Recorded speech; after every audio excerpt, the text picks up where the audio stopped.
Bismillahirrahmanirrahim. Assalamualaikum warahmatullahi wabarakatuh. Waalaikumsalam. Apa kabar netizen semuanya? Selamat berpuasa Ramadan ya semuanya. Semoga semuanya selalu dalam keadaan sehat-sehat. Nah, kembali lagi di sini bersama saya Nurhayati Eka Saputri dalam program Netizen Bertanya, Gus-Gus Menjawab. Nah, pada kali ini saya tidak sendiri nih netizen. Sudah ditemani dengan narasumber yang expert dalam bidangnya dan berpengalaman banget nih.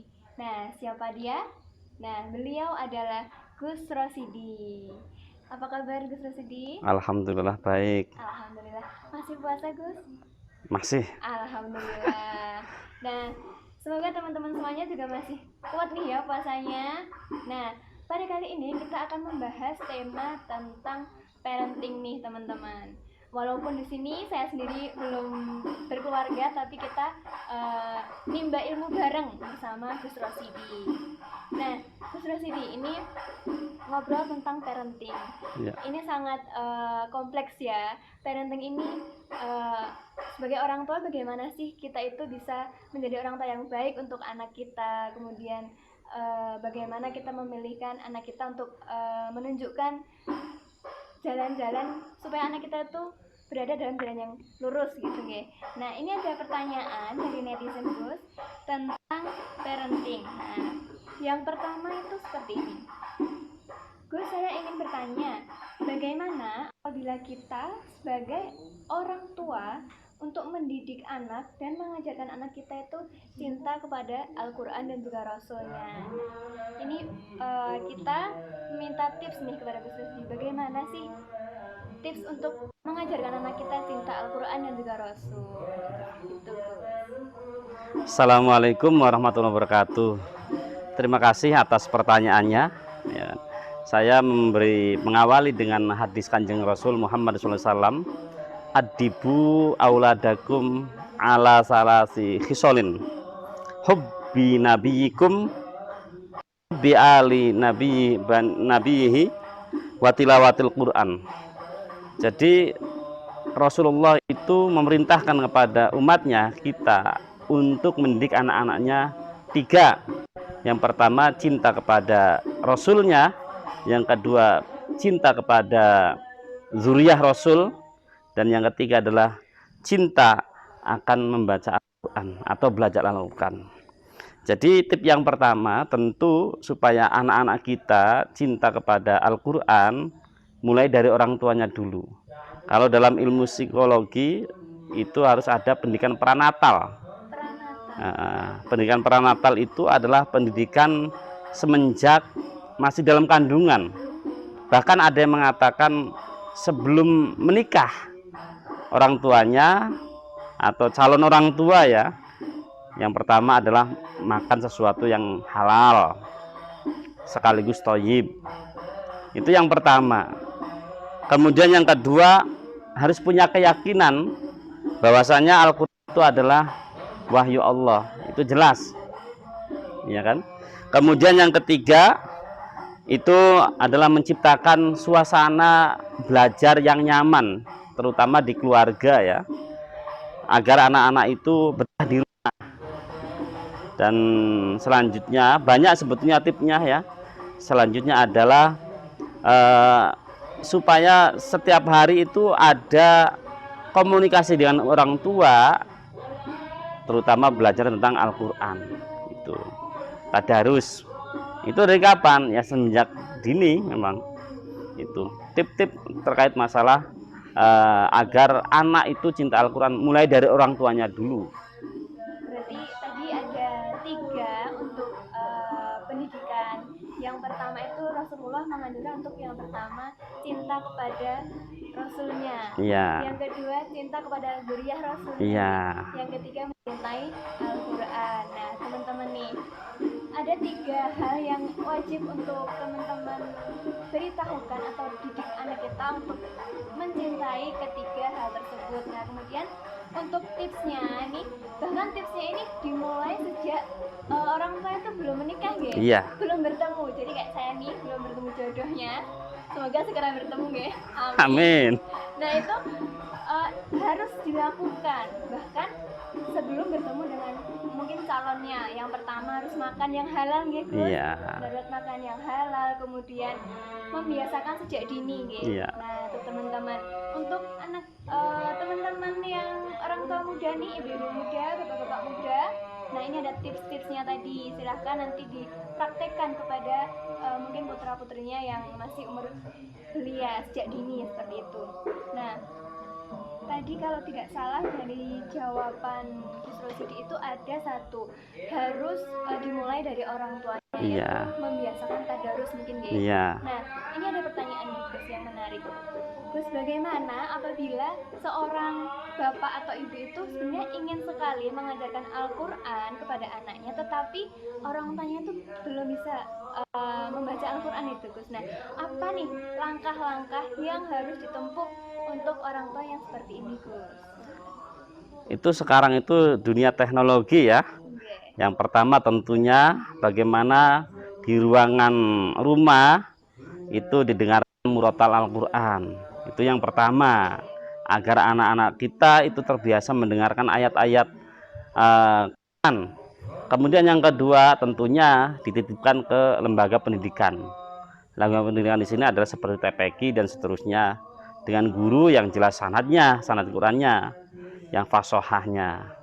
Jadi itu sekarang, jadi caranya bagaimana supaya orang tua yang tidak bisa membaca Al-Quran supaya anaknya bisa. Ya pertama itu sering-seringlah diputar murotal, dan yang kedua itu dititipkan kepada lembaga pendidikan Al-Quran TPQ di lingkungan sekitar itu. Jadi usahanya itu yang pertama didengarkan murotal, Iya. dititipkan pada lembaga TPQ ataupun madin. Iya, madrasah dini. Kalau seperti ini Gus, mungkin ada sedikit tambahan, mungkin bisa kalau dari orang tuanya dulu belajar gitu, bisa nggak Gus? Misal kita sebagai orang tua yang belum bisa membaca, kita belajar dulu baru kita mengajarkan kepada anaknya, atau bagaimana Gus itu? Bisa nggak kayak gitu? Ya bisa. Jadi selain anak kita titipkan kepada lembaga pendidikan, kita juga belajar. Karena orang tua itu menjadi contoh bagi anaknya. Kalau orang tuanya nyuruh tapi orang tuanya sendiri tidak belajar Al-Quran, nanti anak juga agak kesulitan. Gitu. Mungkin kalau anak zaman sekarang kan rasa ingin tahunya gede ya Gus. Iya. Kemudian semakin pandai dalam berpikir kritis ngoten. Iya. Nah kan mungkin anaknya tuh udah tahu, tanya sama bapaknya, Pak ini bunyinya apa? Kalau nggak tahu kan juga sedikit malu ya Gus sekarang. Jelas. Nah itu untuk bapak-bapak muda, ibu-ibu muda, harus selain anak kita yang belajar Al-Quran, kita juga harus belajar supaya nanti kalau ditanyain tuh nggak malu gitu nggak Gus? Iya. Nah, ya intinya orang tua itu harus banyak belajar, karena dalam mahfuzat mengatakan utlubul ima minal mahdi lal lahdi, kan tidak ada batas usia. Saya juga punya beberapa murid yang usianya sudah sepuh 60 tahun masih tetap belajar. Dan itu sekarang anaknya belajar kepada saya, mbahnya itu belajar kepada saya. Dan alhamdulillah anaknya itu, cucunya itu ya sekarang belajar kepada mbahnya, karena mbahnya juga belajar. Saling menguatkan. Jadi itu. Jadi orang tua terus belajar, anak juga disuruh untuk belajar kepada ustadz-ustadz atau kiai-kiai yang tentu tadi jelas sanad Al-Qur'annya jelas. Itu. Kemudian tadi belum sempat saya jawab terkait masalah bagaimana cinta kepada Rasul, ya kan. Yang pertama itu harus membuat pertanyaan kepada anak, ya kan. Kenapa Allah mengutus Rasul? Ya kan. Itu anak agar bisa berpikir. Karena Rasul adalah utusan Allah, tentu Allah mengutus Rasul itu untuk utami makarimal akhlak.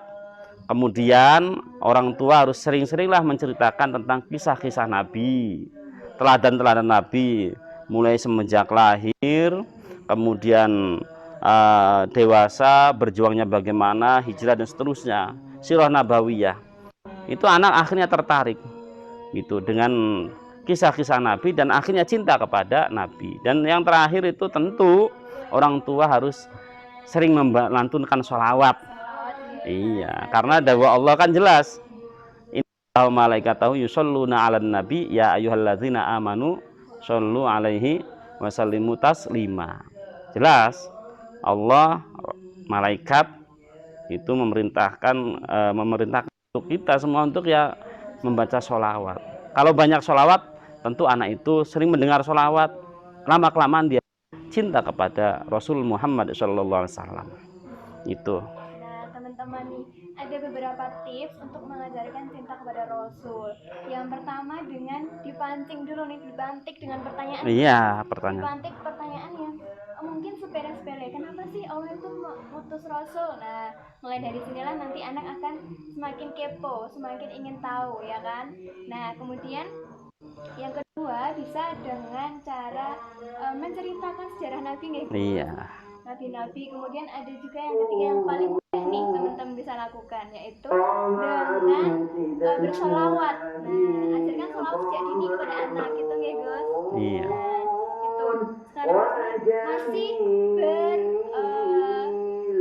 masih bersangkutan dengan Al-Quran nih Gus. Iya. Sekarang itu kan banyak sekali fenomena bahwa orang tua tuh sadar anaknya tuh harus bisa Al-Quran, Iya. harus bisa menghafal Al-Quran, Iya. seperti itu. Kemudian disekolahkan di sekolah-sekolah yang ada program tahfidz. Nah, itu ketika ini Gus, banyak fenomena kalau anak itu sudah hafal Al-Quran, tetapi tajwid dan makhrajnya itu sangat amburadul. Nah, itu bagaimana Gus? Nah itu kadang orang tua itu bangga kalau anaknya hafal Quran tapi tidak memperhatikan tajwid. Itu justru sulit nanti kalau udah dewasa. Dulu saya waktu belajar Al-Quran membaca surat Al-Fatihah itu 1 bulan sama kiai saya. 1 bulan. Alasannya apa? Karena kalau membaca Fatihah, surat Al-Fatihah itu fase, makhrajul hurufnya, tajwidnya dan seterusnya. Karena nanti terkait masalah sholat ya. Karena Fatihah itu adalah rukun daripada sholat. Itu membaca Fatihah saja, membaca loh, belum menghafal. Itu sudah sampai 1 bulan di hadapan guru langsung. Jadi sekarang itu memang orang tua bangga kalau anaknya hafal Quran banyak, masih kecil-kecil sudah ditampilkan, tapi ternyata maaf, makhorijul hurufnya, tajwidnya itu kurang, sehingga ya tidak kena. Dan dari awal itu ya diajarkan bagaimana membaca Al-Quran yang fase, sehingga nanti kelamaan itu nanti baik membaca Al-Qurannya gitu. Nah, karena sekarang itu sangat banyak sekali sekolah yang mungkin ditargetkan hafal mungkin 10 surat dalam 1 semester. Iya. Itu kan banyak nih Gus, karena Iya. memang sadar untuk tentang agama itu sekarang mulai meningkat seperti itu. Berarti yang harus dilakukan itu yang pertama harus belajar makhrajul hurufnya. Iya. Nah, itu teman-teman. Nah, teman-teman, ada 3 pertanyaan tadi sudah terjawab oleh Gus Rosidi. Nanti apabila teman-teman ada pertanyaan lagi bisa komen di bawah. Nah, terima kasih Gus untuk jawabannya. Nanti kita sambung pertemuan selanjutnya, Ya. Terima kasih sekali ilmu yang bermanfaat untuk tips and triknya. Jangan lupa like, komen, dan subscribe dan share Nuswa Channel. Sekian dari saya. Assalamualaikum warahmatullahi wabarakatuh. Waalaikumsalam warahmatullahi wabarakatuh.